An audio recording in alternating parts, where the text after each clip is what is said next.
कृष्ण, आज हम एक ऐसी कहानी सुनेंगे जिसमें हम ये जानेंगे कि ऐसा क्या हो गया था जब शांति और मैत्री की वार्ता लेके आने वाले कृष्ण को दुर्योधन ने बांधने चला था।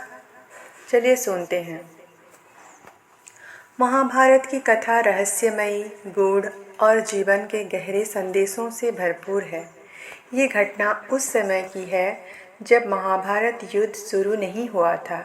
पांडव और कौरवों के बीच युद्ध की स्थिति बन रही थी।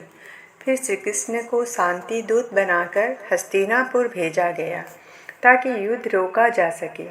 लेकिन वहाँ दुर्योधन ने कुछ ऐसा किया जो उसके पतन की नींव बन गया।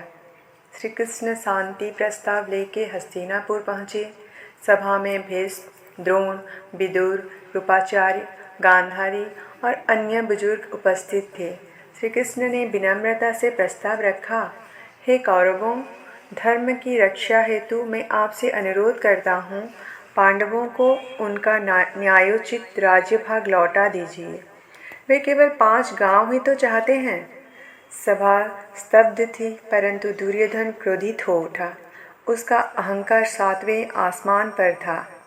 दुर्योधन ने व्यंग्यपूर्वक कहा, हे वासुदेव, हम युद्ध से पीछे नहीं हटेंगे और तुम पांडवों के पक्षपाती हो। यदि तुम हमारे सामने राजा की तरह आओगे तो हम तुम्हारे साथ दास जैसा व्यवहार करेंगे।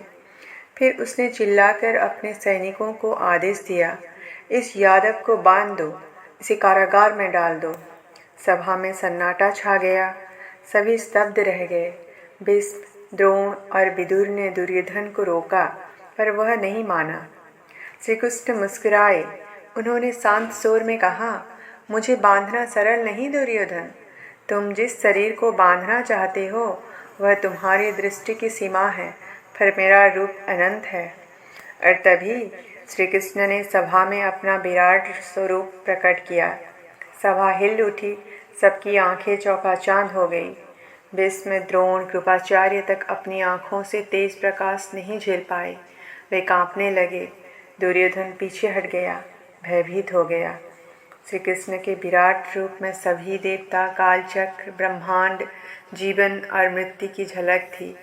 श्री कृष्ण बोले, मैं समय हूँ, मैं धर्म हूँ, मैं वह सत्य हूँ जो किसी राजा या सेना से नहीं डरता।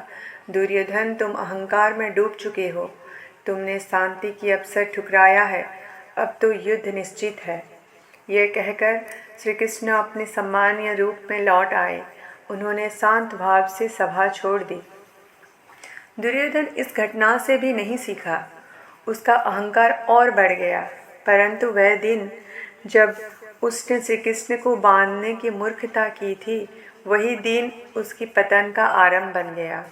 श्री कृष्ण का विराट रूप देखने के बाद सभी को ये स्पष्ट हो गया था, धर्म की जीत और अधर्म का अंत अब निश्चित है। तो इस घटना से हमें ये सीखने को मिलता है, सत्य और धर्म को कोई बांध नहीं सकता। अहंकार मनुष्य का सबसे बड़ा शत्रु है और सबसे बड़ा ज्ञान यही है, समय के साथ चलो, उसके विरुद्ध नहीं।